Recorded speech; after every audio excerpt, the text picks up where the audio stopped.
हूँ मानसी सुदर्शन। आप देख रहे हैं सिटी न्यूज। मैं आप सभी दर्शकों का करती हूँ स्वागत। अब बढ़ते हैं खबरों की तरफ।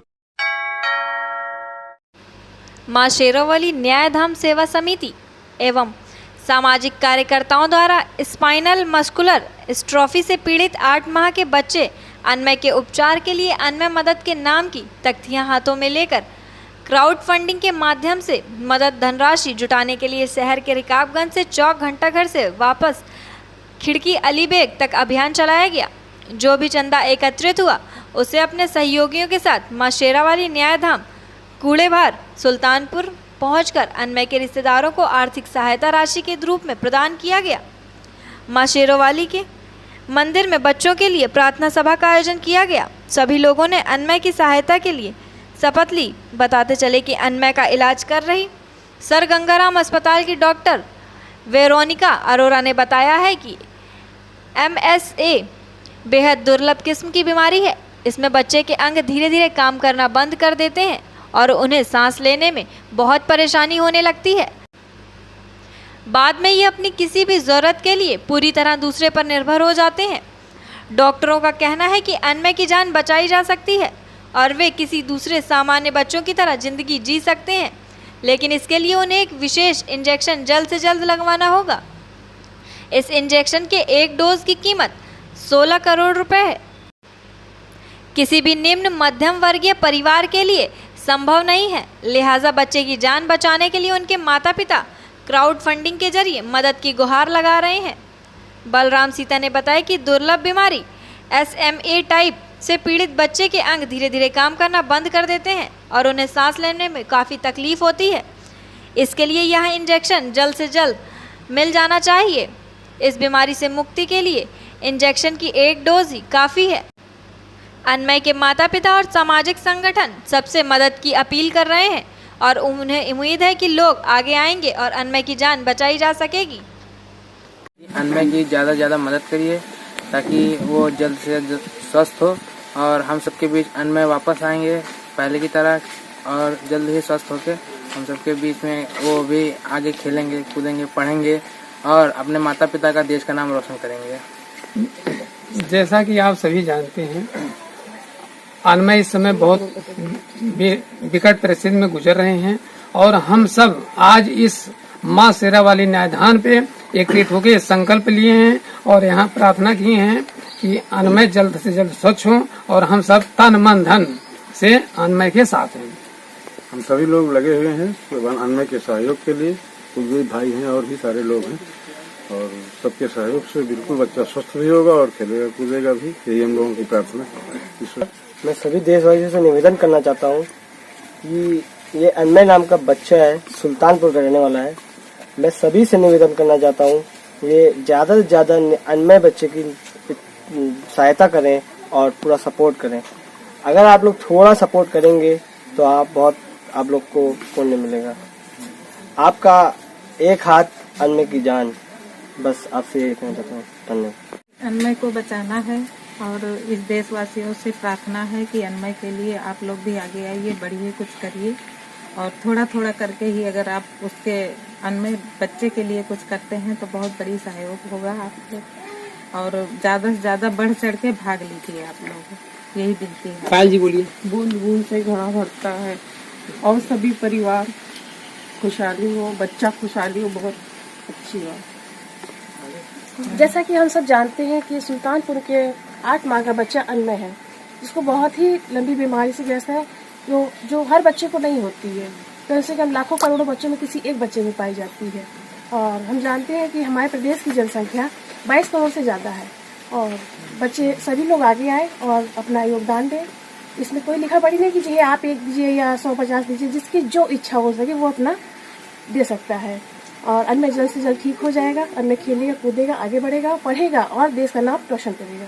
ऋषभ, उनका बच्चा आम बच्चों की तरह खेले कूदे।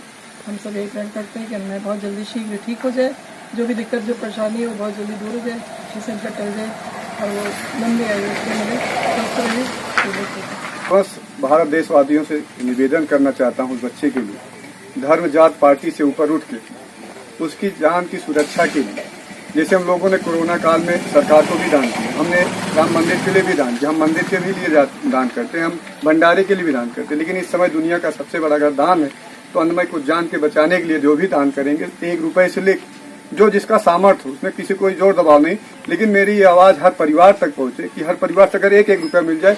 उत्तर प्रदेश 30 करोड़ का आबादी का देश है, उत्तर प्रदेश है, लेकिन हमको 16 करोड़ से 1-1 रुपया अगर मिलता है तो 16 करोड़ से ही उनको पूर्ण हो जाएगा। और जो खाता खुला अन्नमय के नाम से, उस परिवार में वो चाह के भी उस पैसे का नहीं ले दे सकते। आप लेखा जोखा लेंगे तो जो भी पैसा जाएगा, अगर कहीं बीच में दिक्कत होती तो पैसा सभी खाता में ट्रांसफर वापस हो जाएंगे, उस परिवार को नहीं मिलेगा। ये भ्रम नहीं रहना चाहिए कि वो पैसा किसी परिवार को मिलेगा। कुछ लोग बता रहे थे आज कि भैया वो पैसा अगर कुछ होगा तो हमके पैसा सबके खाते में जाएगा, ऐसा कुछ वो है। तो आप सबसे मेरा निवेदन है, हाथ जोड़कर अन्नमय को बचाना है, हम सब ने ठाना है, परिवार में खुशहाली न आना। एक और आपके 2 लाइन कहूंगा, न चैन है न सकून है, बस अन्नमय सिंह को बचाने का जुनून है। जब तक अन्नमय की मुहिम को पूरा नहीं कर लेंगे तब तक ये सांस चलती रहेगी बच्चे के लिए। जय हिंद, जय भारत। के लिए शायद मैंने कोई बहुत ही बड़ा पुण्य किया था, जो अन्नमय को ये तकलीफ तो मिली, भगवान ने उसको मेरे हिस्से में ये तकलीफ डाली है, उस बच्चे के हिस्से में ये तकलीफ डाली है, लेकिन आप जैसे देवदूतों को भी मेरे पास भेज दिया है जो मुझे इस तकलीफ से बाहर निकालेंगे। आज मैं अपने सभी सुल्तानपुर के वासियों को, अपने भाइयों को, बहनों को कोटि कोटि धन्यवाद करती हूँ, कोटि कोटि धन्यवाद करती हूँ। बस भैया आप लोग अपना साथ मेरे साथ ऐसे ही बनाए रखें। इस माँ का आंचल सूना मत होने दीजिएगा भैया, इस माँ का आंचल सूना मत होने दीजिएगा।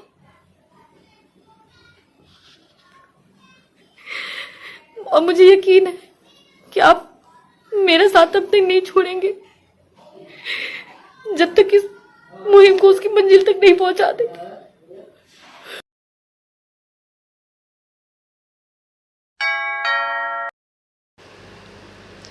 अयोध्या सितंबर सहानुभूति ब्यूरो संजय यादव प्रिंट एवं इलेक्ट्रॉनिक जर्नलिस्ट एसोसिएशन के राष्ट्रीय अध्यक्ष गिरीश चंद्र कुशवाहा ने उत्तर प्रदेश में पत्रकारों पर दर्ज हो गए फर्जी मुकदमे को लेकर चिंता जताते हुए कहा है कि भाजपा कहती है सबका सम्मान, सबकी सुरक्षा, फिर फर्जी उत्पीड़न पत्रकारों का आखिर क्यों किया जा रहा है?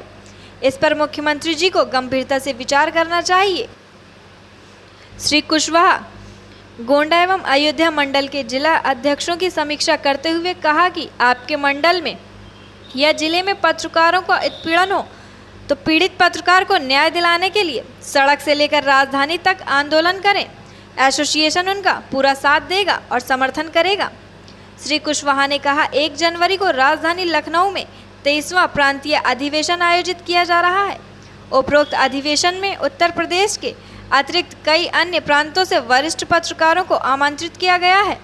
राष्ट्रीय अध्यक्ष श्री कुशवाहा ने गोंडा एवं अयोध्या मंडल के सभी जिले अध्यक्षों से अपने जनपद से अधिक पत्रकारों को लखनऊ अधिवेशन में पहुंचने की अपील की है और अधिवेशन को सफल बनाने की जिम्मेदारी जिला अध्यक्षों को सौंपी गई है। प्रिंट एवं इलेक्ट्रॉनिक जर्नलिस्ट एसोसिएशन के तत्वाधान में उपस्थित पदाधिकारियों को पंडित दीनदयाल उपाध्याय एवं पंडित गणेश शंकर विद्यार्थी अवार्ड से माला पहनाकर सम्मानित किया गया। उपरोक्त बैठक में पवन जायसवाल प्रदेश महासचिव एवं प्रभारी गोंडा मंडल, कल्पना त्रिपाठी जिला अध्यक्ष गोंडा गजेंद्र सिंह, जिला अध्यक्ष स्वास्थ्य संतोष श्रीवास्तव, जिला अध्यक्ष अमेठी विजय विद्रोही, जिला अध्यक्ष सुल्तानपुर महेंद्र उपाध्याय, जिला अध्यक्ष अयोध्या के अतिरिक्त सहानुभूति के ब्यूरो चीफ संजय यादव सहित लगभग दर्जनों पत्रकार बैठक में उपस्थित हुए। खादी और खाकी व्यवस्था के अंतर्गत फर्जी मुकदमे लाकर जेल में डाला जा रहा है। इन सब मांगों को निस्तारण करने के लिए माननीय मुख्यमंत्री जी का समय एसोसिएशन ने मांगा है और 1 जनवरी को लखनऊ में उत्तर प्रदेश के 75 जिलों से सैकड़ों पत्रकारों की उपस्थिति में एसोसिएशन का बृहद आयोजन किया गया है, जिसमें सैकड़ों पत्रकार शामिल हो रहे हैं एसोसिएशन के बैनर के नीचे। और मुख्यमंत्री जी से मांग करेगा, बैनर एसोसिएशन मांग करेगा कि सबका साथ सबका विकास के अंतर्गत पत्रकारों के साथ सौतेला व्यवहार बंद किया जाए, उनके मौलिक अधिकारों को हनन जो हो रहा है उनको रोका जाए, उनको रोटी कपड़ा मकान की व्यवस्था की जाए। 85% जो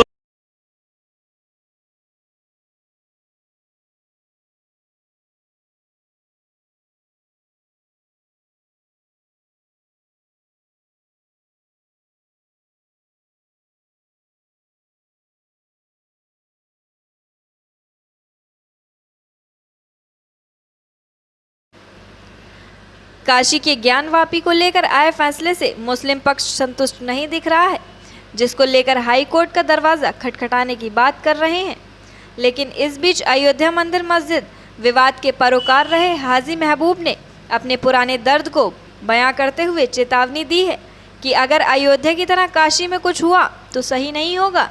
तो क्या समझा जाए कि मुस्लिम समाज संवैधानिक प्रक्रिया को नहीं मान रहे हैं। वहीं अब इस मामले पर बाबरी मस्जिद के पूर्व परोकार हाजी महबूब ने विवादित बयान दे डाले हैं। हाजी महबूब ने कहा है कि ज्ञानवापी मस्जिद है, वह मस्जिद ही रहेगी, हम लोग फैसले के ऊपर जाएंगे। इतना ही नहीं, हाजी महबूब ने कहा है कि काशी में जो हो रहा है वह बिल्कुल गलत हो रहा है। हाजी महबूब ने कहा कि अयोध्या का मसला दूसरा था, हम लोगों ने खामोशी बरती, अदालत का फैसला है, मामला खत्म हो। अयोध्या के मसले पर हम लोगों ने कोई इंटरफेयर नहीं किया। हाजी महबूब ने आगे कहा कि अगर ज्ञानवापी के मामले में ऐसा कुछ हुआ तो बहुत बुरा होगा। इतना ही नहीं, विवादित बयान देते हुए हाजी महबूब ने कहा है कि आरएसएस वाले साथ ही हुकूमत सब कुछ गलत सही करा रहे हैं और अब मुल्क में खून खराबे के अलावा कुछ नहीं है।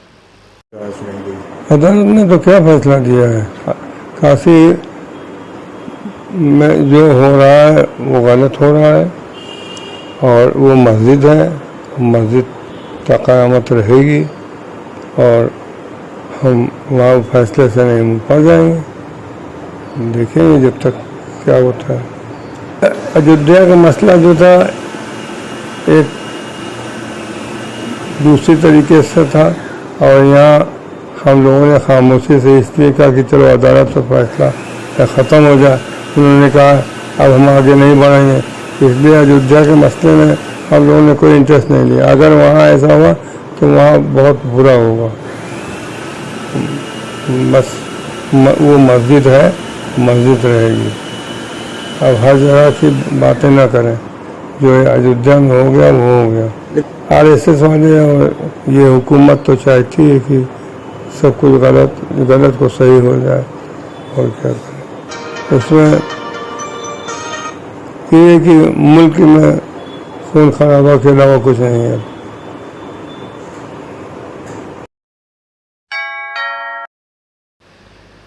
अयोध्या जिले की कोतवाली रुदौली पुलिस को एक बड़ी सफलता मिली है।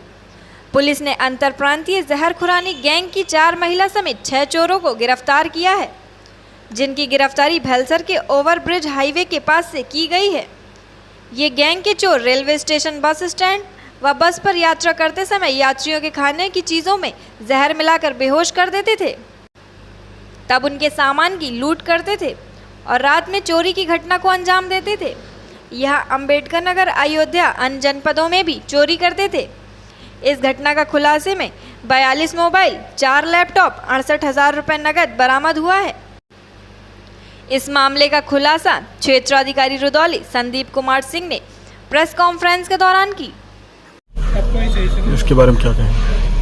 आज दिनांक 13/9 को सुबह 6:15 बजे भेलसर फ्लाईओवर के पास से श्रीमान पुलिस अधीक्षक महोदय के आदेश के क्रम में चलाए जा रहे अभियान में श्रीमान अपर पुलिस अधीक्षक देहात के निर्देशन में थाना रुदौली के प्रभारी निरीक्षक शशिकांत यादव, जनपदीय स्वाट टीम व सर्विलांस टीम के द्वारा एक बहुत ही महत्वपूर्ण सफलता अर्जित की गई है, जिसमें अंतरप्रांतीय चोरों के एक गिरोह को पकड़ा गया है। इस गिरोह के द्वारा नशीले पदार्थों का सेवन करा के खाने पीने की वस्तुओं में मिला करके भीड़ भाड़ वाले स्थानों में, धार्मिक स्थलों पे, bus stand, roadways, railway station, मंदिर मस्जिद के आसपास जो वहाँ पे भीड़ में लोग शामिल रहते हैं, उनसे उनके खाने पीने की वस्तुओं में खिलाने के बाद से मोबाइल, लैपटॉप, उनके जो कीमती सामान हैं, रुपए, पैसे, ये चोरी किए जाते हैं। इसके अलावा इस गैंग के द्वारा रात्रिकालिक चोरियाँ भी की जाती हैं। इस गैंग के द्वारा जनपद अयोध्या के अतिरिक्त जनपद गोंडा व अन्य जनपदों से भी चोरी की घटनाएं की गई हैं। उससे संबंधित मोबाइल, लैपटॉप व अन्य सामान बरामद किए गए हैं। जनपद अयोध्या के कोतवाली रुदौली, कोतवाली कैंट व अन्य तमाम थाना क्षेत्रों के चोरी किए गए माल की बरामदगी इनसे हुई है। इस माल में 42 मोबाइल हैं, 4 लैपटॉप हैं, रुपए लगभग 68,000 रुपये हैं। कितने लोग की गिरफ्तारी हुई सर? इसमें अभी 6 व्यक्तियों की गिरफ्तारी की गई है। और महिलाओं? 6 में 4 महिलाएं हैं। इस गैंग में महिलाएं भी शामिल रहती हैं। पुरुषों के द्वारा जो घटना की जाती है, जो सामान लूटे जाते हैं, चोरी की जाती हैं, उनको महिलाओं को ट्रांसफ़र किया जाता है, जिससे कि ये पकड़े जाएं तो इनके पास से कोई रिकवरी ना हो सके और उनको आसानी से कोई पकड़ ना पाए।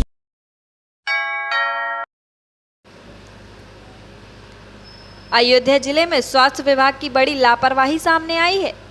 सूत्रों की माने तो सामुदायिक स्वास्थ्य केंद्र में मवई पर कर्मचारी व अधिकारियों की लापरवाही थमने का नाम नहीं ले रही है। सोमवार की शाम को पीड़ित अपने बेटे को लेकर एक अस्पताल पहुंचा। वहां कोई भी चिकित्सक और कर्मचारी मौजूद नहीं मिला। चिकित्सक और कर्मचारियों का दरवाजा खटखटा रहे थे, लेकिन कोई भी झांकने तक नहीं आया। इलाज के अभाव में बाप के कंधे पर बेटे ने तड़प तड़प कर दम तोड़ दिया। मामले को लेकर ग्रामीणों में आक्रोश व्याप्त है। सीएमओ से गुहार लगाने के बाद कर्मचारियों ने बच्चों को मृत घोषित कर दिया। जहां सोमवार की शाम करीब 4:30 बजे मवई गांव निवासी मोहम्मद कलाम अपने 10 वर्षीय बेटे मोहम्मद शान को लेकर अस्पताल पहुंचे थे। कलाम ने बताया कि उसके बेटे के पैर में किसी जहरीले जंतु ने काट लिया था, जिसे लेकर वह आनन फानन अस्पताल में पहुंचे, जहां कोई भी कर्मचारी और चिकित्सक मौजूद नहीं मिला। जिस पर उन्होंने अस्पताल के हर दरवाजे को खटखटाया, लेकिन कोई झांकने तक नहीं निकला, जिससे उनके बेटे शान की उनके कंधे पर तड़प तड़प कर मृत्यु हो गई। मामले की शिकायत जब सीएमओ अयोध्या से की गई तो उसके बाद अस्पताल के कर्मचारियों ने बच्चे को मृत घोषित कर दिया, जिस पर परिजनों में कोहराम मच गया है। पीड़ित पिता ने अस्पताल के कर्मचारियों और चिकित्सकों पर लापरवाही करने का आरोप लगाया है। इस संबंध में जब सीएमओ डॉक्टर अजय राजा से बात की गई तो उन्होंने बताया कि मामले की सूचना मिली है, प्रकरण की जांच की जा रही है। आपका नाम क्या है? जी हमारा नाम कलाम है। कहाँ के रहने वाले हैं आप? जी मवई के हैं। क्या दिक्कत है आपको? दिक्कत हमारे ये थे, हमारा लड़का की इमरजेंसी में तबीयत डाउन हुई, उसके सांप ने काट लिया था। वही हम 4 बजे के टाइम आए, वहाँ पे हमें कोई मिला नहीं है, कोई भी नहीं मिला, कोई डॉक्टर भी नहीं मिला। अब हम किससे शिकायत करें? हमारा लड़का जो है वहीं पे दम तोड़ दिया। कब की बात है ये जो है कल की बात है, वही 4 बजे से लेकर 4:30 बजे तक। फिर क्या हुआ? हम चले आए अपने बेटे को, हमारा बेटा वहीं पे दम तोड़ दिया। अयोध्या जनपद में सोहावल ब्लॉक के बैदरापुर गांव में गौशाला में मृत गौवंशों की हड्डी तस्करी करते हुए वीडियो वायरल होने के मामले में समाजवादी पार्टी भड़क उठी है। समाजवादी पार्टी के पूर्व राज्य मंत्री व प्रवक्ता पवन पांडे ने कहा है कि यह बहुत ही दुख की बात है कि भाजपा की सरकार में गौ माता की हड्डियों की तस्करी हो रही है। उन्होंने इस मामले को उजागर करने के लिए मीडिया को धन्यवाद भी दिया है। उन्होंने कहा है कि भाजपा के भाषण से हिंदू, राम व गौ माता को निकाल दिया जाए तो भाजपा नेता 2 मिनट भी भाषण नहीं दे पाएंगे। और वहीं भाजपा की सरकार में मृतक गौ माता की हड्डियों की तस्करी हो रही है। उन्होंने कहा कि मृतक गौवंशों को गड्ढे में खोदकर उनको जमीन में दफन कर देना चाहिए। वहीं कहा कि योगी सरकार को गौ माता की हड्डियों की तस्करी में लिप्त भाजपा नेताओं व अधिकारियों के खिलाफ मुकदमा दर्ज कर कार्रवाई करनी चाहिए। दरअसल मृत गौवंशों की हड्डियों का वीडियो वायरल होने के बाद जिले प्रशासन ने जांच के आदेश भी दे दिए हैं। विगत 2 दिनों से पूरे जनपद और प्रदेश की सोशल मीडिया पर बैदरापुर थाना रौनाही जनपद अयोध्या का एक वीडियो वायरल हो रहा है, जिसमें गौ माता की हड्डी डीसीएम ट्रक पर लादकर तस्करी की जा रही है। वहां पर गौ माता का ढेर सारा उनकी चमड़े की पूरी खाल रखी हुई है। आप सोचिए, वो भारतीय जनता पार्टी की सरकार जो बगैर गौ माता, बगैर गंगा, बगैर अयोध्या, अगर ये 3-4 शब्द निकाल दिया जाए तो भारतीय जनता पार्टी 5 से 10 मिनट भाषण नहीं दे सकती।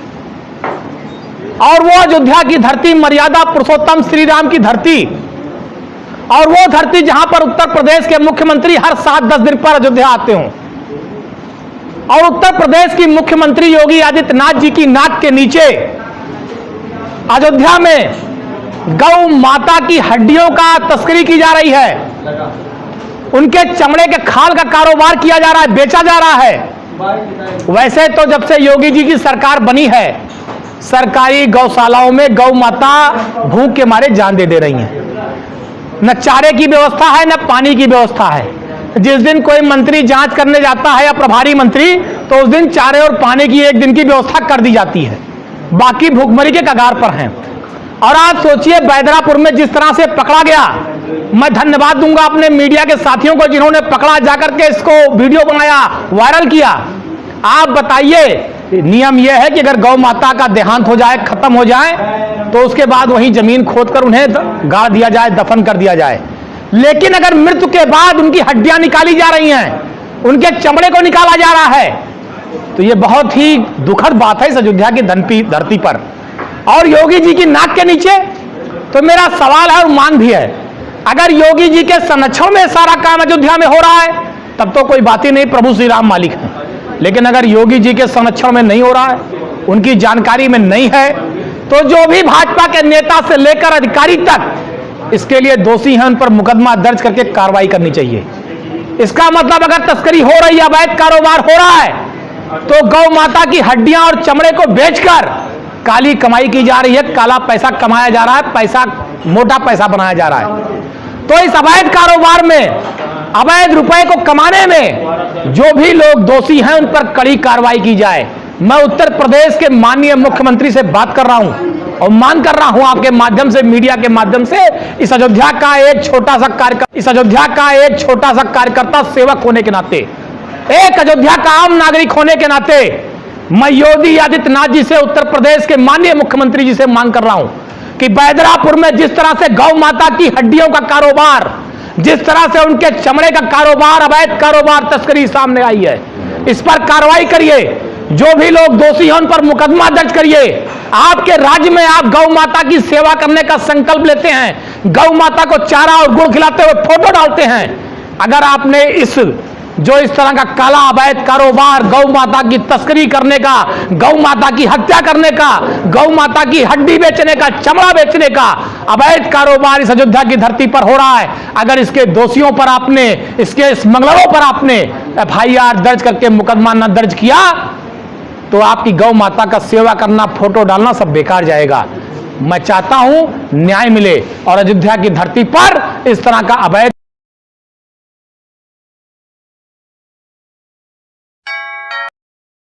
जुलूस चहल्लुम शोहदाए करबला बड़े ही एहतराम से और अकीदत से मनाया गया। अयोध्या थानापुरा कलंदर क्षेत्र अंतर्गत मीरा जैना ग्राम सभा भदरसा बाहर गांव में आज जुलूस चहल्लुम शोहदाए करबला निकाला गया, जिसमें 72 आलम और 72 ताबूत की जियारत कराई गई। जुलूस चहल्लुम में जनपद के अलावा गैर जनपद की कई अंजुमनों ने शिरकत कर नौहा ख्वानी व सीना जनी की मंजरकशी भी की गई। नहर फुरात और खेमा भी सजाया गया था। इस जुलूस में अंजुमन जफरिया मुत्तूपुर आजमगढ़, अंजुमन फरोगे अजा देवरा सादात बाराबंकी, अंजुमन परचमे अब्बास महुआ सुल्तानपुर, अंजुमन सज्जादिया सुल्तानपुर, अंजुमन अजाय हुसैन जरवल बहराइच, अंजुमन हौज ए सिकलेन सुल्तानपुर, अंजुमन जैनुल एबा भदरसा अयोध्या ने जुलूस चहल्लुम शोहदाए करबला में शिरकत कर अपने मखसूस अंदाज में नौहा ख्वानी व सीनाजनी की। इस जुलूस में बड़ी संख्या में महिलाएं, पुरुष, बच्चे, बुजुर्ग सभी ने शिरकत की। जुलूस की बड़ी संख्या को देखते हुए मजहबी किताबों की दुकानें भी लगाई गई थी।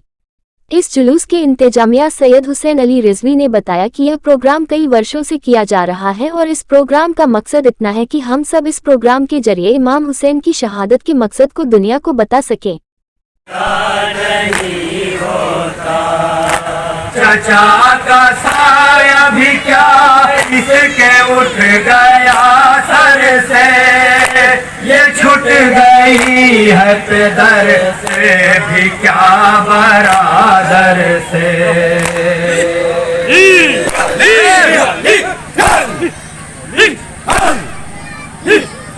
चचा का साया भी क्या इसके उठ गया सर से, ये छूट गई है पेदर के काल हुआ कैद में यतीमा का,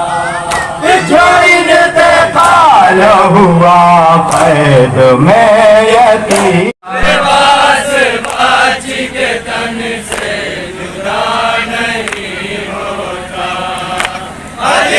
जाएगा जो ज़ैनब गस्ताला से क्या कह रही है। बतौर खास तवज्जो के साथ हजरात जहाँ जहाँ मेरी आवाज़ पहुँच रही है तसव्वुर शर्त है यहाँ से समाप्त करवाएंगे। मैं सैयद हुसैन अली रिजवी बानिया जुलूस आर्मी से रिटायर्ड ये पैगाम पूरी दुनिया को पूरी कौम और मिल्लत को देना चाहता हूँ कि जो हक और बातिल की जो जंग हुई थी करबला में और विजय कभी भी हक की होती है, वही पैगाम को सारी दुनिया को हम पहुंचाने के लिए ये करबला सजाई गई है।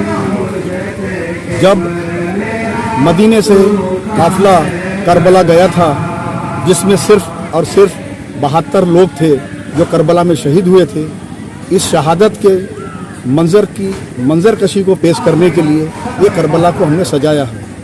कहाँ से अंजुमनें आई हैं? इसमें हमारे उत्तर प्रदेश के हर क्षेत्र की अंजुमनें तशरीफ़ लाई हैं और वो भी इसी पैगाम को सारी दुनिया को देना चाह रही है कि आइए हर कौम और मिल्लत के लोग इस जगह तशरीफ़ लाइए, आइए देखिए, करिए, समझिए कि हक क्या है और बातिल क्या है, उनको क्यों शहीद किया गया, वो चाहते क्या थे और उनका मकसद क्या था। नाना के दीन को बचाना ही मकसद नहीं था, उनका मकसद था कि सारी दुनिया में एक इंसानियत का पैगाम जाए और हर कोई इंसानियत को समझे और इंसानियत के जैसे जिए और इंसानियत के जैसे अपने आप को और अपने कौम को, अपनी दुनिया को, अपने देश को इंसानियत के जैसे चलाए और काम करे। पहले से ज़्यादा बड़े पैमाने पर इस साल हो रहा है, क्या कहेंगे? मेरा मकसद ये था कि मैं आने वाले कौम के जो हमारे छोटी उम्र के बच्चे हैं और आज के जो नौजवान हैं, अगर मैं 62 साल की उम्र में इस हद तक पहुंचा हूं तो मैं चाहता हूं कि आने वाले ये जो बच्चे हैं जो अभी 10 साल के हैं, 15 साल के, 20 साल के हैं, आने वाले 10 साल के बाद जब हमारी एज में आए तो इससे अच्छा पैगाम सारी दुनिया को दें, ये हमारा मकसद है। इसलिए हम इससे बड़े पैमाने पे किया है। दूसरे कौम के लोगों को क्या संदेश है आपकी तरफ से? दूसरी कौम के लोगों को मेरा संदेश ये है कि जो हक और सच्चाई की जीत हुई है उनको ये समझ में आए। इमाम हुसैन अलैहिस्सलाम का चेहरों में जो पूरी दुनिया में मनाया जा रहा, अब ये आलमी सतह पे बहुत बड़ा प्रोग्राम हो गया और दुनिया में हैरत में है। अरबईन को देख के चैलेंज को इराक का कि पूरे वर्ल्ड के एयरपोर्ट पे भीड़ जमा थी और लोग इस तरह से झुके हुए थे जो कुरान शरीफ के आए थे, हक जाहिर होगा, बातिल फना होगा। इमाम हुसैन ने जालिम को नंगा कर दिया और इस्लाम को जिंदा कर दिया। अगर वाक़यात करबला ना होता तो आज हमारा वजूद ना होता। ये हुसैन का एहसान है पूरी कायनात पे कि हक और बातिल में फ़र्क बता दिया। हक किसे कहते हैं, बातिल किसे कहते हैं। इस्लाम जिंदा होता है हर करबला के बाद।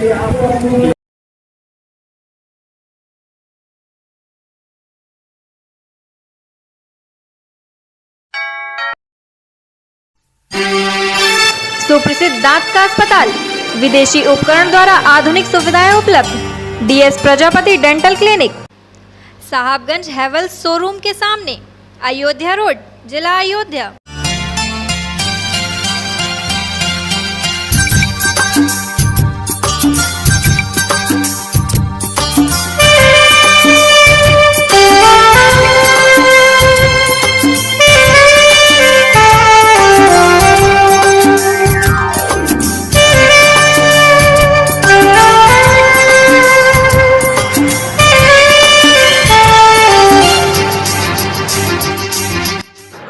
दांतों की सफाई अल्ट्रासोनिक आधुनिक उपकरणों के द्वारा की जाती है।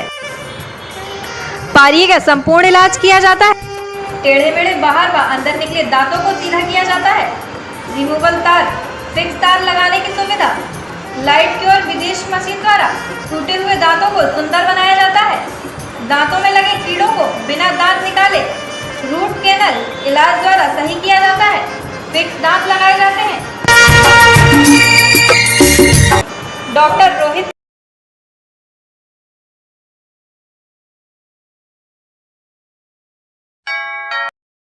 आज के लिए बस इतना ही। कल फिर मिलेंगे इसी समय इसी चैनल पर। अब हमें दीजिए इजाजत। नमस्कार।